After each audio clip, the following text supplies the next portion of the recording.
नमस्कार दोस्तों, मैं भूषण रघुनाथ। स्वागत है आपका news info and knowledge spot के एक नए एपिसोड में। आने वाली 24 तारीख को रूस और यूक्रेन की जंग को 1 साल हो जाएगा।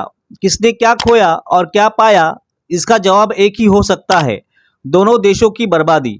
हमने इस पे एक वीडियो पहले से ही बनाया है, रशिया ने हासिल क्या किया। लिंक डिस्क्रिप्शन में दी है, आप चाहे तो देख सकते हो। पड़ोसी देश चाहे वह बड़ा हो या छोटा, हर एक देश को दूसरे देश की संप्रभुता, आसान शब्दों में उस देश की आज़ादी का ख्याल करना चाहिए। इसलिए दुनिया के हर एक देश में आज सीमावाद का मुद्दा देखने को मिलता है। ऐसे में ही रशिया जैसे बलाढ्य देश के साथ लड़ने में यूक्रेन की काफ़ी ऊर्जा और पैसा खर्च हो रहा है। उसे जान माल का काफ़ी नुकसान सहन करना पड़ रहा है। यूक्रेन का नाटो में शामिल होने का डर रशिया को सता रहा है। महीनों से यूरोपीय नाटो देश यूक्रेन को हथियार देने की हमी भर रहे हैं। आखिर वह दिन आ ही गया। आखिरकार अमेरिका और जर्मनी ने यूक्रेन को टैंक देने का फैसला किया है। इससे यूक्रेन की ताकत में इजाफा होगा, ऐसा यूक्रेन को लगता है। अमेरिका यूक्रेन को 30 M1 अब्राम टैंक और जर्मनी 14 लेपर्ड 2 टैंक यूक्रेन को भेजने वाला है। यूरोपीय देशों के काफी दबाव के बाद जर्मन चांसलर ओलाफ कोल्ज ने यूक्रेन को टैंक भेजने का फैसला किया है। हालांकि जर्मनी ने अब तक यूक्रेन की काफी मदद की है, लेकिन उसमें ज्यादा कुछ नहीं था। इसलिए यूक्रेन ने टैंक देने के जर्मनी के निर्णय पर आभार व्यक्त किया है। रूस ने मिसाइल हमले करके यूक्रेन को तबाह कर दिया है। उसी का मुकाबला करने के लिए यूक्रेन को टैंकों की आवश्यकता थी। यूक्रेन को ऐसा लगता है कि इन टैंकों की मदद से वह रूस के कब्जे वाले क्षेत्र को फिर से हासिल कर लेगा। ब्रिटेन भी यूक्रेन को चैलेंजर 2 टैंक दे रहा है।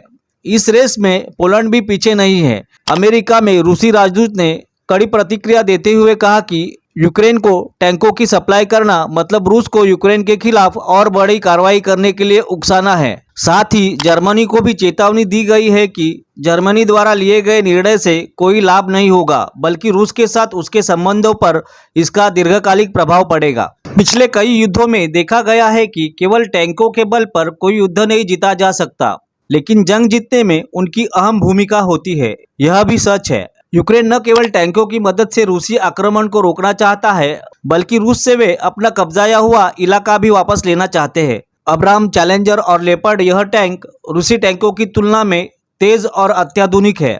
इसलिए इन टैंकों की मदद से जल्द कार्रवाई करके रशियानी कब्जाए प्रदेश वापस हासिल कर सकते हैं, ऐसा यूक्रेन का मानना है। यूक्रेन में युद्ध शुरू हुए 11 महीने बीत चुके हैं और रूस ने इस देश के 4 पूर्वी प्रांतों में से अधिकांश भाग पर कब्जा कर लिया है।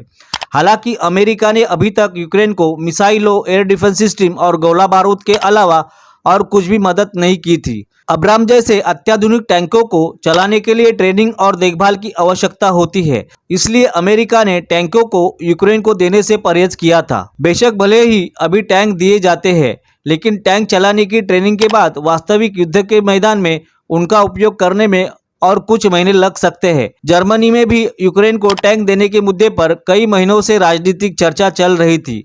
जर्मनी के कुछ नेताओं के यूक्रेन को टैंक देने से युद्ध भड़क सकता है, ऐसी संभावना लग रही थी।